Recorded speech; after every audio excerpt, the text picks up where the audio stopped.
ప్రశాంత్ కిషోర్ ఆంధ్రప్రదేశ్‌లో ఏ ప్రభుత్వం వస్తుందని చెప్పి జ్యోతిష్కం చెప్పాడు. ప్రశాంత్ కిషోర్‌కి ప్రస్తుతం ఏ రాష్ట్రంలోనూ కూడా ఎవరు కూడా అతన్ని ఏ రాజకీయ పార్టీ వ్యూహకర్తగా పెట్టుకోలా. అతనికున్నటువంటి ఐపాక్‌లోంచి కూడా అతన్ని తరిమేశారు. ఐపాక్ టీము వైఎస్ఆర్ కాంగ్రెస్ పార్టీకి ఇప్పుడు కూడా పనిచేస్తుంది ఋషి ఆధ్వర్యంలో. లగడపాటి రాజగోపాల్ లాగా ఇతను కూడా జ్యోతిష్కం చెప్పడం మొదలెట్టాడు. ఇతనికి వృత్తి ఏదన్నా ఒక రాజకీయ పార్టీని గెలిపించాలంటే డబ్బు తీసుకొని ఆ పార్టీ కోసం పనిచేస్తాడు వ్యూహకర్త.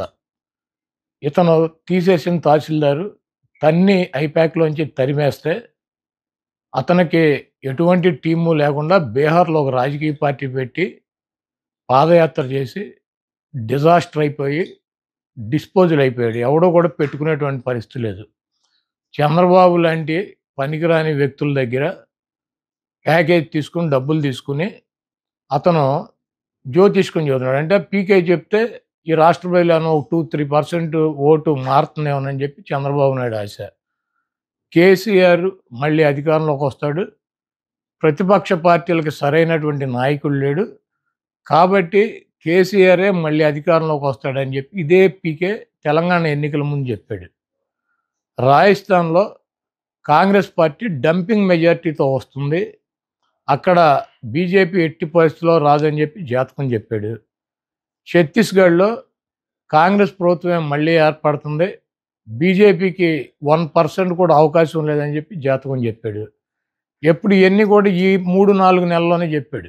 మొన్న జరిగినటువంటి డిసెంబర్ ఎన్నికల్లో ఈ 3 రాష్ట్రాలకి జాతకం చెప్పాడు.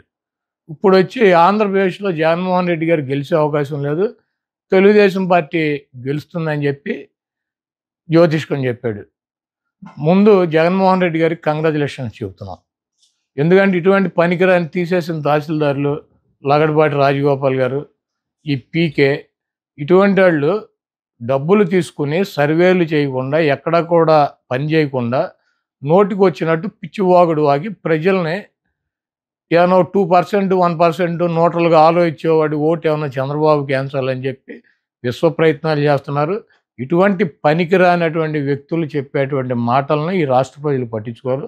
జగన్మోహన్ రెడ్డి గారి ప్రభంజనాన్ని ఆపగలిగినటువంటి శక్తి గాని, సామర్థ్యం గాని ఈ పీకేలకి, చంద్రబాబు నాయుడుకి ఇటువంటి వేస్ట్ ఫెలోస్‌కి లేదు.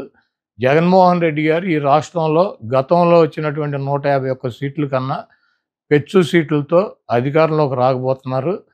అటువంటి జగన్మోహన్ రెడ్డి గారి మీద ఎవడి దగ్గరో డబ్బులు తీసుకొని ఇటువంటి చిల్లర వాగుడు వాగేటువంటి పీకే లాంటి వెధవల గురించి పెద్ద పట్టించుకోవాల్సిన అవసరం లేదని చెప్పి చెప్తున్నా.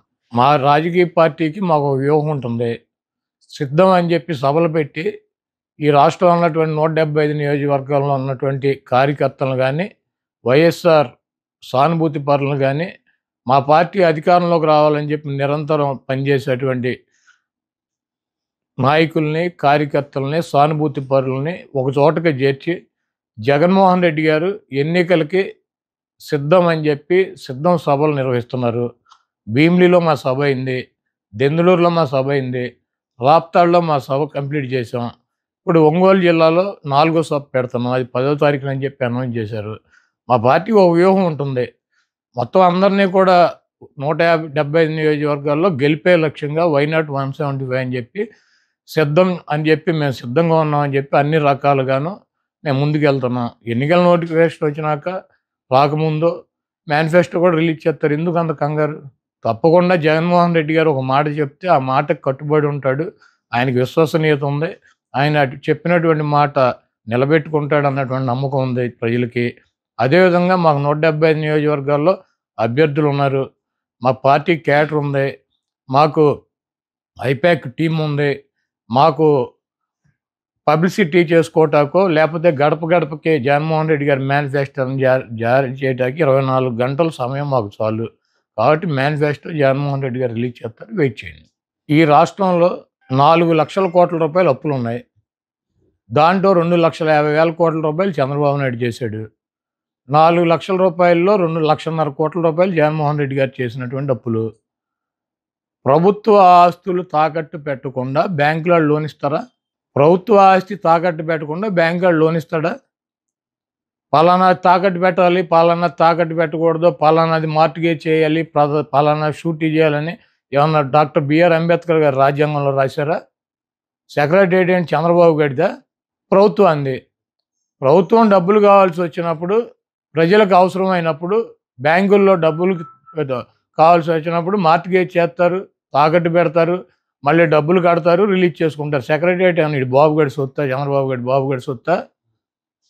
ఇది తాకట్టు పెట్టారు, అది తాకట్టు పెట్టారంటే ఈడు పెట్టినయే పెట్టాలా?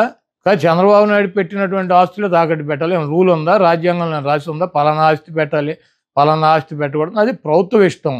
ఆళ్ళు బ్యాంకర్స్‌తో మాట్లాడి బ్యాంక్ ఆళ్ళకి డబ్బులు కావాలన్నప్పుడు వాళ్ళు ఏదోటి మార్ట్‌గేజ్ అడుగుతారు ప్రభుత్వ ఆస్తి. ప్రభుత్వం వాళ్ళు దాన్ని బట్టి వాళ్ళకున్నటువంటి వెసులుబాటుని బట్టి పెట్టుకుంటారు. సెక్రటేరియట్ పెట్టేసారు. సెక్రటేరియట్ ఎంత? 10 ఎకరాల పొలం. దాన్ని తాకట్టు పెడితే దాని విలువెంత? 10,00,00,000 లేతే ఎకరం 20,00,00,000 ఉంటది. 2,00,00,000 ఉంటది. 20,00,00,000 ఆస్తి. ఒక సచివాలయమే పెట్టారా? నువ్వేం పెట్టలేదా గతంలో? ఈ చంద్రబాబు నాయుడు అనేవాడు ఒకడు చిల్లర రాజకీయ నాయకుడు. ఆయన చేస్తే సంసారం, పక్కనోళ్ళు చేస్తే వ్యభిచారం అని చెబుతాడు. కాబట్టి ఇటువంటి చంద్రబాబు లాంటి 420 మాటలు ప్రజలు పెద్ద పట్టించుకునే పరిస్థితుల్లో లేరు. చంద్రబాబు నాయుడుకి అభ్యర్థులు ప్రకటించుకునేటువంటి పరిస్థితి లేదు. చంద్రబాబు నాయుడు అలయన్స్‌లో పక్కనాళ్ళని నమ్మించేటువంటి పరిస్థితి లేదు. ఆ ఓట్ బ్యాంకు ట్రాన్స్‌ఫర్ అయ్యేటువంటి పరిస్థితి లేదు. నేను ఒకటే అడుగుతున్నా, చంద్రబాబుని సమాధానం చెప్పమనండి. 30 మంది పైన తన సామాజిక వర్గం 3% ఉన్నోళ్ళకి 30 మంది కమ్మ వాళ్ళకి సీట్లు ఇచ్చాడు చంద్రబాబు నాయుడు. పవన్ కళ్యాణ్ అడ్డం పెట్టుకొని కాపుల ఓట్లు గంపగుత్తగా ఎంచుకోవాలని ప్రయత్నం చేస్తున్నాడు. 20% పైన ఉన్నటువంటి సామాజిక వర్గానికి ఆయన ఇచ్చిన సీట్లు ఎన్ని? 24. ఆయన కులానికి ఇచ్చుకున్నటువంటి 30 సీట్లు ఆయన ఇచ్చేసుకున్నాడు ఆయన పార్టీలో. మరి 20% సామాజిక వర్గం ఉండి ఆళ్ళ ఓట్లతో గెలవాలని చెప్పి ప్రయత్నిస్తున్నటువంటి చంద్రబాబు పవన్ కళ్యాణ్‌కి ఇచ్చే సీట్లన్నీ 24. దాంట్లో అసలు 10, 14 సీట్లు తెలుగుదేశం పార్టీ పోటీ చేసినా ఓడిపోయేటువంటి డిస్పోజల్ సీట్లు ఇచ్చాడు. ఇయన్నీ ఆ సామాజిక వర్గం గమనించట్లేదా? చంద్రబాబు నాయుడుకి బుద్ధి చెప్పరా? 3% ఉన్న తన కులానికేమో 30 సీట్లా? 20% ఉన్నటువంటి ఆ సామాజిక వర్గం గంపగుత్తగా ఓట్లన్నీ ఎంచుకోవాలని ప్రయత్నిస్తున్నటువంటి ఒక రాజకీయ పార్టీకి 24 సీట్లా? ఇవ్వటానికి ఈయనకన్నా సిగ్గుండాలి, తీసుకోవటానికి ఆయనకన్నా ఉండాలి.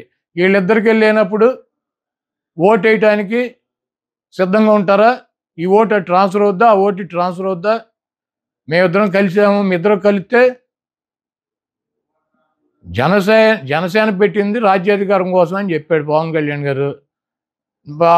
ఎప్పుడు కమ్మ, రెడ్డి ఆళ్ళేనా అధికారంలో ఉండేది? ఎస్సీ, ఎస్టీ, బీసీ, మైనారిటీ కాపులకి రాజ్యాధికారం తీసుకొస్తమే నా లక్ష్యం అని చెప్పాడు. ఆ లక్ష్యం అని చెప్పి ఆయన పార్టీ పెడితే ఆ సామాజిక వర్గం కొన్ని వర్గాలు పవన్ కళ్యాణ్ వెనకాల తిరుగుతున్నారు. తిరుగుతూ ఇప్పుడు ఏం చెబుతాడు వచ్చి 24 సీట్లు తీసుకుని నేను ఆ 24 సీట్లు తీసుకోవడం ఎక్కువ, నాకు బలం లేదు, మా వాళ్ళు ఎవరు భోజనాలు పెట్టరు, ఎలక్షన్లో పోటీ చేస్తే భోజనాలు పెట్టరా? 20% సామాజిక వర్గం ఉన్నాళ్ళు. ఏ నియోజకవర్గం తీసుకుంటాడు? తీసుకోమనండి, 2 లక్షల మందికి భోజనాలు పెడతారు వాళ్ళు. ఇవన్నీ పిచ్చి మాటలు. చంద్రబాబు నాయుడు ఈ రాష్ట్రానికి వెన్నుపోటుకి బ్రాండ్ అంబాసిడర్లు ఎవరో? ఈ రాష్ట్రంలో వెన్నుపోటు అనగానే ఇద్దరు గుర్తొస్తారు. ఒకడు చంద్రబాబు నాయుడు, 2 నాదెండ్ల. పవన్ కళ్యాణ్‌కి అటు ఒకటి ఇటు ఒకటి ఎవడుంటాడు? ఈ పక్కేమో నాదెండ్ల మనోహర్ కూర్చుంటాడు, ఈ పక్కన చంద్రబాబు నాయుడు కూర్చుంటాడు. మనం సిద్ధం సభలో చూసాంగా, ఇద్దరు బ్రాండ్ అంబాసిడర్ల వెన్నుపోటుకి. ఒకడేమో వెనకాలే తిరుగుతూ ఉంటాడు, ఇంకోడేమో ఎప్పుడు కావాలంటే అప్పుడు వెళ్ళి కలిసి వస్తూ ఉంటాడు. వీళ్ళిద్దరూ కలిసి పవన్ కళ్యాణ్ ఏం చేస్తారు? ఈ రాష్ట్ర ప్రజలకు తెలియదా? ఆయన పార్టీ కేడర్కి తెలియదా? ఆ సామాజిక వర్గానికి తెలియదా? ఈరోజు పవన్ కళ్యాణ్ని రక్షించుకోవాల్సినటువంటి అవసరం చంద్రబాబు దగ్గర నుంచి జన సైనికులకి, ఆయన పార్టీకి మద్దతు ఇచ్చేటువంటి ఓట్ బ్యాంక్కి వాళ్ళకు ఉంది. ఎందుకంటే ఎన్టీ రామారావు లాంటి మహానుభావుడిని వాళ్ళిద్దరూ వెన్నుపోటు పొడిచి అవతల పారేశారు. ఈ పవన్ కళ్యాణ్ ఎంత ఆయనతో పోల్చుకుంటే? అధికారంలో ఉండి ముఖ్యమంత్రి పీఠం మీద ఉన్నాడని కోల్దోసి పక్కన పడేశారు ఇద్దరు, నాదెండ్ల నారావారు. పవన్ కళ్యాణ్ ఎంత? 24 సీట్లు ఇచ్చి దాంట్లో 14 సీట్లు అసలు ఓడిపోయే సీట్లు ఇచ్చి చంద్రబాబు నాయుడు ముఖ్యమంత్రి అవ్వాలి, జనసేనకి సీట్లు రాకూడదు, ఆ ఓట్ బ్యాంక్తో ఈయన ఒక 100 150 సీట్లు సాధించాలని నేను ప్రయత్నం. ఇవన్నీ రాష్ట్ర ప్రజలు గమనించట్లేదా? నేను ఒకటే అడుగుతున్నా, నీ సామాజిక వర్గం 3% ఉంది, 30 సీట్లు ఇచ్చుకున్నావు. 20% ఉన్నటువంటి సామాజిక వర్గం ఆయన వచ్చి పార్టీ సపోర్ట్ చేస్తే ఆయనకి ఇచ్చిన సీట్లేని 24, అవి కూడా అడిగిన చోట ఇచ్చావా? నీవు ఎట్టి బస్సులో నువ్వు కూడా గెలవలేని సీట్లు వాళ్ళకి ఇస్తావు. వెన్నుపోటుకి బ్రాండ్ అంబాసిడర్లు ఇద్దరు కూడా పవన్ కళ్యాణ్ గారికి కుడి వెడమ ఆయన్ని పట్టుకొని ఆయనతో నడిపిస్తున్నారు.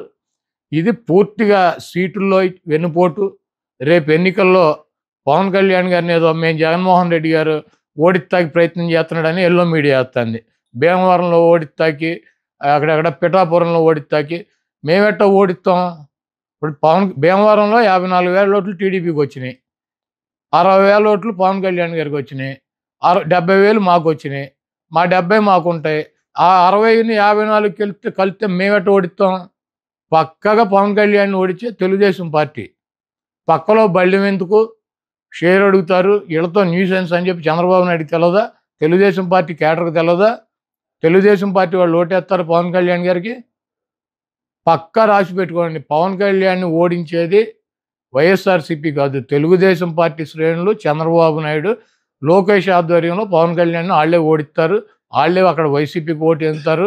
కాబట్టి మేము పవన్ కళ్యాణ్ని ఓడించాలనో, చంద్రబాబును ఓడించాలనో, లోకేష్ను ఓడించాలనో, లేకపోతే పలానా వ్యక్తిని ఓడించాలని చెప్పి వైఎస్ఆర్ కాంగ్రెస్ పార్టీకి టార్గెట్లు ఉండవు. 175 నియోజకవర్గాల్లో వైఎస్ఆర్ కాంగ్రెస్ పార్టీ అభ్యర్థులను గెలిపించుకోవటానికి మేము శక్తి వంచన లేకుండా మేము కృషి చేస్తాం, పని చేస్తాం. మా అభ్యర్థులు గెలవటానికి మా వైఎస్ఆర్ కాంగ్రెస్ పార్టీ, జగన్మోహన్ రెడ్డి గారు, మా శ్రేణులు పనిచేస్తాయి. ఎవరిని ఓడించాలి, ఎవరికి వెన్నుపోటు పడవాలి, ఎవరిని నాశనం చేయాలి, ఎవరిని సంకనాగించాలి, ఈ కార్యక్రమం అంతా చంద్రబాబు, లోకేష్ చూసుకుంటారు. వాళ్ళకి కావాల్సినటువంటి సహాయ సహకారాలు వెన్నుపోటు 1, ఈయన వెన్నుపోటు 2. 1కు అప్పచెప్పారు, 1 వెనకాల ఉండే మొత్తం కూడా కార్యక్రమాన్ని పూర్తి చేస్తారు.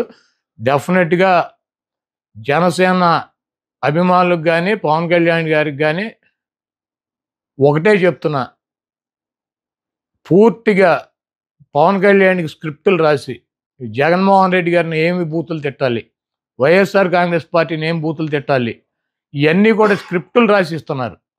ఇచ్చే జగన్మోహన్ రెడ్డి గారిని తిట్టిస్తున్నారు, మమ్మల్ని తిట్టిస్తున్నారు. దేనికి కారణం ఏంటి? మేము పవన్ కళ్యాణ్ని ఆవేశపడి రెచ్చిపోయి మేము తిడితే ఆయన అభిమానులు, ఆ కమ్యూనిటీనో మా వాడిని తిడతారని చెప్పి వైఎస్ఆర్ కాంగ్రెస్ పార్టీకి ఓటు వేయకుండా ఆ ఓటు అంతా కూడా తెలుగుదేశం పార్టీకి వేయాలి. కాబట్టి చంద్రబాబు మాట్లాడలేడా? ఊగిపోతా వార్నింగ్లు ఇస్తాడుగా, ముసి నవ్వులు నవ్వుకుంటున్నాడు స్క్రిప్ట్ రాసి ఆయన చదువుతుంటే. కాబట్టి చంద్రబాబు లాంటి వెధవ, చంద్రబాబు లాంటి 420, చంద్రబాబు లాంటి వెన్నుపోటుదారుడు రేపు 2024 అసెంబ్లీ ఎన్నికలు అయిపోయినాక పవన్ కళ్యాణ్ తెలుసుకుంటాడు. 24 సీట్లు ఇవ్వటమే కాదు, ఆ 24 సీట్లో పవన్ కళ్యాణ్ కూడా కలిపి ఓడించడానికి చంద్రబాబు నాయుడు చేసేటువంటి ప్రయత్నాలు, రేపు ఎవరు ఎక్కడ ఎలా ఓడిపోయారు, తెలుగుదేశం పార్టీకి మెజార్టీ వచ్చినటువంటి బూతులు ఎలా వైఎస్ఆర్ కాంగ్రెస్ పార్టీకి మెజార్టీ వచ్చినాయి, పవన్ కళ్యాణ్ కానీ ఆయన అభ్యర్థులు కానీ ఏ రకంగా డిఫీట్ అయ్యారో రేపు రాబోయే రోజుల్లో ఎన్నికలు అయిపోయినాక వాళ్ళే స్పష్టంగా తెలుసుకుంటారు. చంద్రబాబు నాయుడు చేతిలో వెన్నుపోటుకు గురవుతున్నటువంటి పవన్ కళ్యాణ్ అప్రమత్తంగా కనుక లేకపోతే, ఆయన శ్రేణులు అప్రమత్తంగా లేకుండా గుడ్డిగా ఈ 420ని దొంగలనే కనుక నమ్మినట్లయితే డెఫినెట్గా పవన్ కళ్యాణ్ మూల్యం చెల్లించుకుంటాడు రేపు రాబోయే ఎన్నికలు.